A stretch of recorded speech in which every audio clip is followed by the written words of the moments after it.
دیتا ہوں میں جواب دیتا ہوں کیا کہہ رہے ہیں آپ بتائیں نا آپ کیا میرا جسم میری مرضی مطلب کیوں غلط ہے بتائیں آپ بتائیں کیوں صحیح ہے وہ بتائیں آپ کے جسم پہ آپ کی مرضی ہے نہیں میرے رب کی مرضی ہے جو آپ کا دل کرتا ہے آپ کھاتے ہیں صبح اٹھ کے جو دل کرتا ہے پہنتے ہیں جس ٹائم نہیں میری جان بدتمیزی نہیں ٹھیک ہے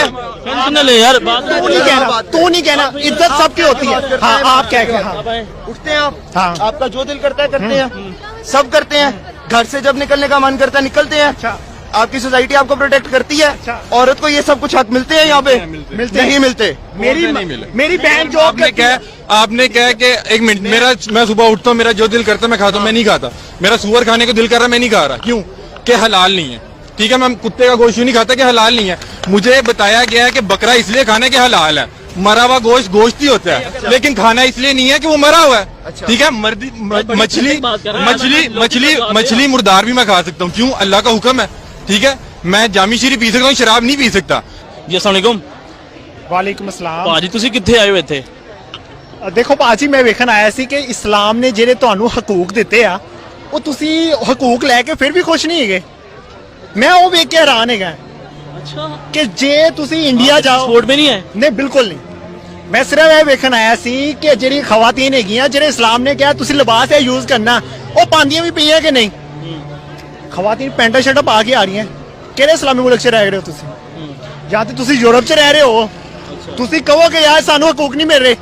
ਯੂਰਪ ਦੀ ਖਵਾਤੀਨ ਪਰੇਸ਼ਾਨ ਹੈਗੀਆਂ ਰੋਂਦੀਆਂ ਕਿ ਯਾਰ ਕੋਈ ਮਰਦ ਹੋਵੇ ਸਾਨੂੰ ਸੰਭਾਲਣ ਲਈ ਲੇਕਿਨ ਇਹ ਉਹ ਖਵਾਤੀਨ ਹੈਗੀਆਂ ਜਿਨ੍ਹਾਂ ਲਈ ਕੋਈ ਬॉयਫ੍ਰੈਂਡ ਵੀ ਹੋਵੇ ਨਾ ਉਹ ਵੀ ਫੀਲਿੰਗਸ ਰੱਖਦਾ ਹੈ ਕਿ ਮੈਂ ਆਪਣੀ ਗਰਲਫ੍ਰੈਂਡ ਦੀ ਇੱਜ਼ਤ ਕਰਾਂ लेकिन ये तो अपने हकूक के लिए यहाँ पे आई है ना ਕਿਹੜੇ ਹਕੂਕ ਨਹੀਂ ਮਿਲੇ ਇਹਨਾਂ ਨੂੰ ਉਹ ਦੱਸਣ ਮੇਰਾ ਜਿਸਮ ਮੇਰੀ ਮਰਜ਼ੀ ਕਿਸ ਬੁਨਿਆਦ ਤੇ ਕਹਿੰਦੇ ਪਏ ਨੇ ਅਗਰ ਯੂਰਪ 'ਚ ਚੱਲਿਆ ਸੀ ਟ੍ਰੈਂਡ ਮੇਰਾ ਜਿਸਮ ਮੇਰੀ ਮਰਜ਼ੀ ਉਹ ਕੋਈ ਹੋਰ ਮੀਨਿੰਗ ਰੱਖਦਾ ਸੀ ਇਹ ਮੀਨਿੰਗ ਕੁਛ ਹੋਰ ਹੀ ਲੈ ਗਏ ਹੈ ਅਗਰ ਇਹਨਾਂ ਨੂੰ ਕੋਈ ਮਰਦ ਗਾਲ ਕੱਢ ਰਿਹਾ ਹੈ ਤੇ ਮੇਰਾ ਜਿਸਮ ਮੇਰੀ ਮਰਜ਼ੀ ਇੱਥੇ ਨਹੀਂ ਆਂਦਾ ਤੁਸੀਂ ਉਹ ਹਕੂਕ ਲਵੋ ਜਿਹੜਾ ਤੁਹਾਨੂੰ ਇਸਲਾਮ ਦੇ ਰਿਹਾ ਅਗਰ ਤੁਸੀਂ ਉਸ ਹਕੂਕ ਤੇ ਆਂਦੇ ਪਿਓ ਤੇ ਤੁਸੀਂ ਸੱਚੇ ਹੋ ਨਾ ਖਲੀਲੁਰ ਰਹਿਮਾਨ ਬੋਲਦਾ ਤੇ ਨਾ ਕੋਈ ਹੋਰ ਮੀਡੀਆ ਬੋਲਦਾ ਅਗਰ ਤੁਸੀਂ ਕਹਿ ਰਹੇ ਹੋ ਕਿ ਮੇਰਾ ਜਿਸਮ ਮੇਰੀ ਮਰਜ਼ੀ ਮੈਂ ਜਿੱਦਾਂ ਦਾ ਮਰਜ਼ੀ ਲਿਬਾਸ ਪਾਵਾਂ ਤੇ ਤੁਸੀਂ ਨੰਗੇ ਆ ਜਾਓ ਤੁਹਾਨੂੰ ਕੌਣ ਰੋਕ ਰਿਹਾ ਜੇ ਤੁਹਾਡਾ ਪਿਓ ਤੁਹਾਡੇ ਲਈ ਫੀਲਿੰਗ ਨਹੀਂ ਰੱਖਦਾ ਤੁਸੀਂ ਨੰਗੇ ਆਵੋ ਫਿਰ ਯੂਨੀਵਰਸਿਟੀ ਜਾਂਦੇ ਹੋ ਨੰਗੇ ਜਾਂਦੇ ਹੋ ਤੁਹਾਡਾ ਲਿਬਾਸ ਮੁਕੰਮਲ ਨਹੀਂ ਹੁੰਦਾ ਕੁੜੀਆਂ ਮੁੰਡੇ लोग ये कहेंगे कि आप सिर्फ लिबास से तशबीह दे रहे हैं और भी इतनी बातें ਸਰ ਲਿਬਾਸ ਤੇ ਇਸ ਲਈ ਤਨਕੀਦ ਕੀਤੀ ਜਾ ਰਹੀ ਹੈ ਕਿਉਂਕਿ ਤੁਹਾਡਾ ਇਸਲਾਮ ਹੀ ਇਸ ਚੀਜ਼ ਦੀ ਇਜਾਜ਼ਤ ਨਹੀਂ ਦਿੰਦਾ ਕਿ ਤੁਸੀਂ ਇਸ ਤਰ੍ਹਾਂ ਦਾ ਲਿਬਾਸ ਪਾਓ ਤੁਸੀਂ ਕਹੋ ਮੈਂ ਦੁਪੱਟਾ ਨਹੀਂ ਲੈਣਾ ਤੁਸੀਂ ਆਪ ਦੁਪੱਟਾ ਲੈ ਲਓ ਇਹ ਤੇ ਤੁਸੀਂ ਅਕਲ ਤੋਂ ਹਟੀ ਹੋਈ ਗੱਲ ਕਰ ਰਹੇ ਹੋ ਨਾ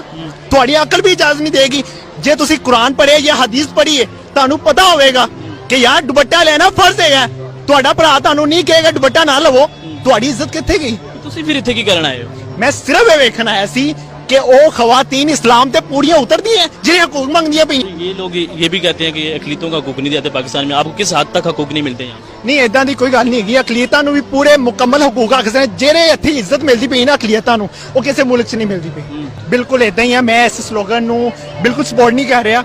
ਤੇ ਇਹ ਸਲੋਗਨ ਇਸਲਾਮ ਦੇ ਖਿਲਾਫ ਜੰਗ ਹੈਗੀ ਹੈ ਭਾਜੀ ਵੇਖਣਾ ਚਪੇੜਾਂ ਹੀ ਪੈ ਜਾਂਦੀਆਂ ਨਹੀਂ ਮੈਨੂੰ ਕੋਈ ਵੀ ਕੁਝ ਨਹੀਂ ਕਹਿ ਸਕਦਾ ਕਿਉਂਕਿ ਮੈਨੂੰ ਪਤਾ ਹੈ ਮੇਰੇ ਰੱਬ ਨੇ ਕੀ ਕਿਹਾ ਮੇਰਾ ਰੱਬ ਜਿਸ ਚੀਜ਼ ਲਈ ਇਜਾਜ਼ਤ ਨਹੀਂ ਦਿੰਦਾ ਮੇਰਾ ਰਸੂਲ ਜਿਸ ਚੀਜ਼ ਲਈ ਇਜਾਜ਼ਤ ਨਹੀਂ ਦਿੰਦਾ ਮੈਂ ਉਹ ਕੰਮ ਕਿਉਂ ਕਰਾਂ